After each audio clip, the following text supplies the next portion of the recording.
Iran warns that expansion of the Israel-Gaza war is inevitable.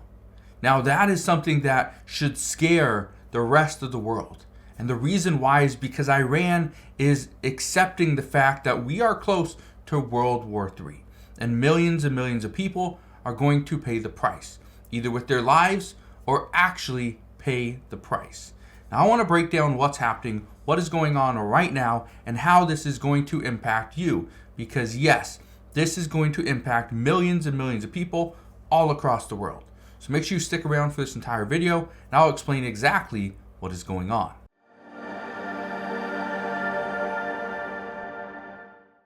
Now, why does Iran threaten the rest of the world? Why is Iran saying that the expansion of the Israel-Gaza war is going to be inevitable? Well, it's actually having to do with the United States and something that President Biden has been asked for more than 1 month. Because back on October 12th, 5 days after Hamas hit Israel, President Biden was asked to sanction Iran again. Now, Western nations do not purchase and do not import oil from Iran. Okay? We just don't do it. But it doesn't block other countries from doing it. So one of the things that we have heard is that President Biden is still discussing additional sanctions on Iran. Now, this is turning into a massive controversy. And the reason for this is because the United States is not part of this. It's Israel and Gaza. And so what we keep hearing is that the United States is being attacked on foreign soil, okay, in Syria and in Iraq. Okay, more than 40 times in less than 30 days, we have been attacked, and it's by Iranian-backed groups. And so now what we are hearing is it is because the United States keeps on stepping into situations that we should not be in. Now, here's where things get very interesting. The reason why Iran continues to warn the United States is because, and this is according to many experts and multiple reports, is because Iranian officials believe the United States is trying to come after them, but for their oil. Think about this for a second. Even though Iran doesn't send any oil to the United States, they do send it to other places across the world. For example, China. China does buy oil from Iran. Now, if the conflict in Israel were to widen, then Iran could easily disrupt shipping from the Gulf Arab countries through the Strait of Hormuz. If this were to happen, okay, large quantities of oil that normally would go to China, this would stop. This would cause China to buy oil from other countries, which would send the price of oil surging. So this is why I bring this up. Even though Iran is warning the United States that we could potentially pay the price, it doesn't just mean pay the price with our lives. It could mean we could physically pay the price because oil prices would surge. Now, we've seen this happen before. We've actually seen this mostly over in Europe. Look at this right here. It says right here, Europe braces for a winter of 2 wars. Okay? Because what happened last year in 2022, in 2023, I guess, is Europe saw the price for energy just shot through the roof. It was so expensive. And they have kind of fixed the issues. They understand what could go wrong, how they could overcome this. Well, that was last year. This year, their worry is, what if they are not getting oil from other countries? What if they have to pretty much reevaluate the whole situation? And then the United States is going to have to jump in there as well. We're going to have to provide some assistance to Europe. Right? We're just going to have to do it. Now, here's where things get tricky. For more than a month, President Biden and U.S. officials have been considering additional sanctions against Iran and just against their oil. Because their oil is what is allowing them to fund all these different militant groups that are attacking the United States, that are helping in Gaza, right? Helping in Israel. Now, if the United States goes out and sanctions Iran, it is going to trigger it's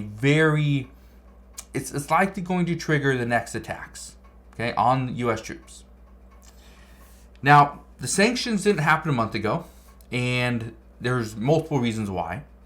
But some are speculating that now that President Biden and Xi Jinping from China will be meeting in San Francisco later on this week, some are speculating that that could be part of the conversation. Could President Biden get Xi Jinping to agree to this, where we go and we block Iran? We block them from funding additional things. It could happen. I don't know if Biden and Xi Jinping can really partner on something, but we'll find out later on this week. The one thing I can tell you is that many people do not believe this war is over. Okay? And the reason why they don't believe this war is over is because there's still hostages being held by Hamas. Now, Netanyahu, he actually said that the Israeli ground invasion is the one thing that might lead to a hostage deal.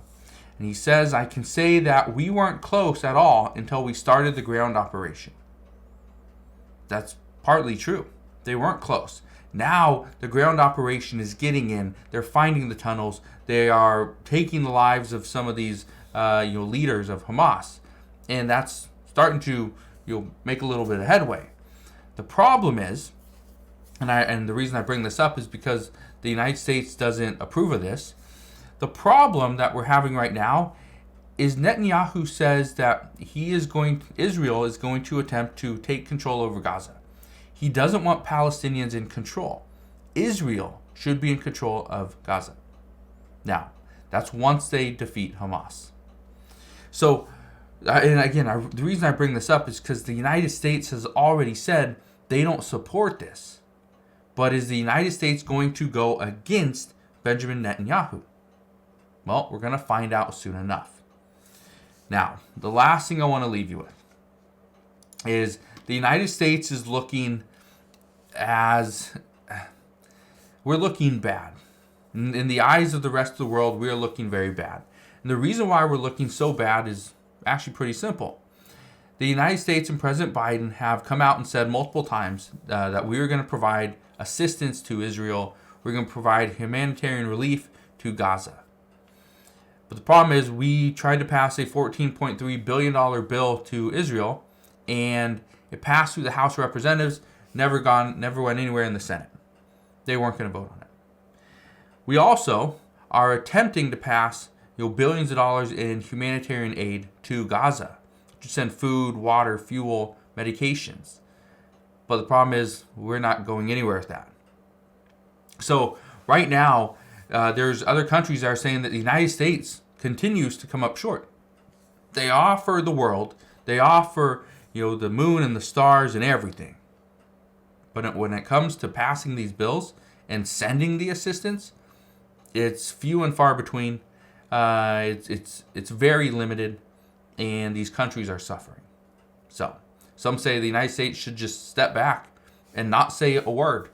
If there's another war, there's another attack, there's another invasion, the United States should not say a word, because as they continue to come out and promise the world, right, then give you everything you need, all the assistance and aid that you desire, when it comes down to actually giving it to them, they just don't do it. So we'll see what happens there, but that is what we know as of right now, that Iran continues to warn the United States to step out of this, do not get in the way. Okay, don't widen the war, because if they do, if the United States steps in it and starts doing more than what we're already doing, Iran says this war will widen. It will be inevitable. So that's what we know at this time. Again, as always, just want to thank you guys for watching. If you did enjoy today's update, do me a favor, go ahead, hit that like button, consider subscribing, and I'll see you guys on the next one.